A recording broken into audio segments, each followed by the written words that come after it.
In this video, I'm going to sketch a cubic function using transformations. So here's the function we want to sketch. So the first thing you got to notice is the parent function of this function would be y equals x cubed, which I've already graphed over here on the side here. So there's some key points that you want to graph when graphing x cubed. So 0, 0 would be 1. 1, 1 would be another. 2, 8 would be another, minus 1, and minus 2, minus 8. So those 5 points are the 5 points that I've graphed here.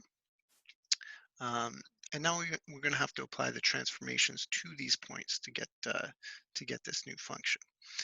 So you need to know that the general form of a transformed cubic or any function would be a bracket x minus h. In this case, it's cubed plus k. So that's very similar to transformed quadratic that you would have done in grade 10 or 11. Now we just need to figure out kind of what this a, h, and k value is and what kind of transformations that's going to produce. So the first one, a, that's the number right there in front of the bracket. So a is equal to 2. So we hopefully know, just like with quadratics, that's a vertical stretch by a factor of 2.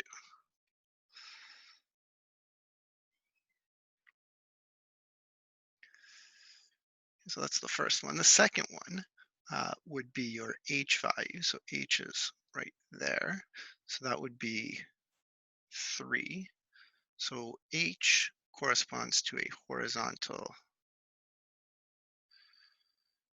shift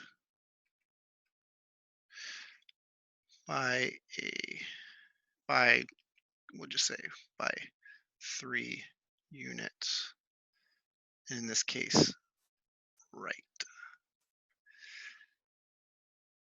And the last one, k is this number here. So k is -1. Um, and that corresponds to a vertical shift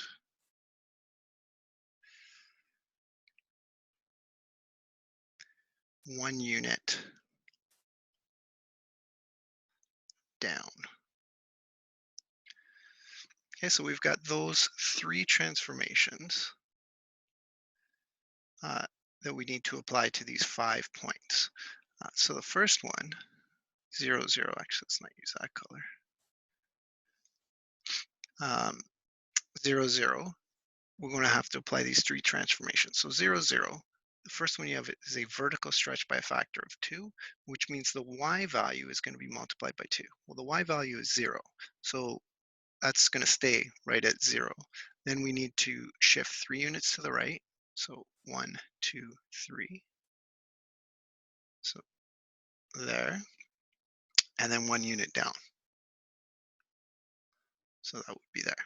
So this point 0, 0 went to this new point 3 minus 1. Then we'll look at 1, 1. 1, 1 will multiply the y value by 2 for the vertical stretch. So that's up to there. 3 units to the right and 1 unit down. So now it's at this new point, 4, 1. 2, 8. 2, 8, what's going to happen to that one? So we're going to multiply the y value by 2, which is going to take it up to 16. 3 units to the right and 1 unit down. So that's new coordinates, 5, 15. Minus 1, minus 1. We're going to multiply that one by a factor of 2, or the y value by 2. So that's going to go down to -2. 3 units to the right and 1 unit down. So that's right there.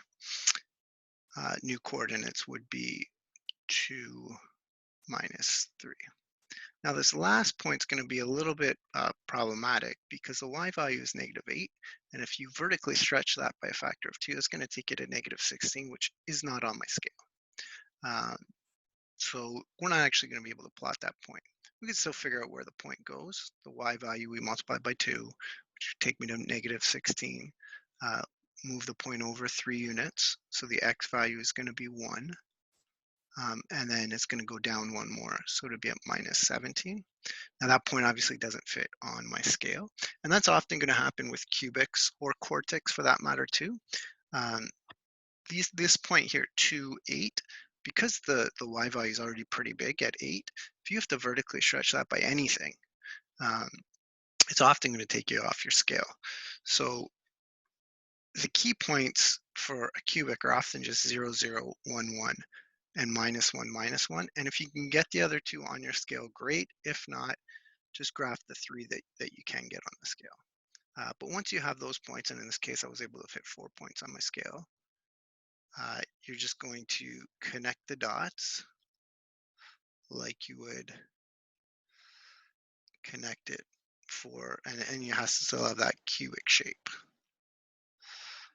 So it's going to look something like that. A little bit smoother might be nice. A little bit tricky to graph on this software that I'm using here, but using your pen and pencil, pen or pencil, you should be able to do a pretty decent job of connecting those points.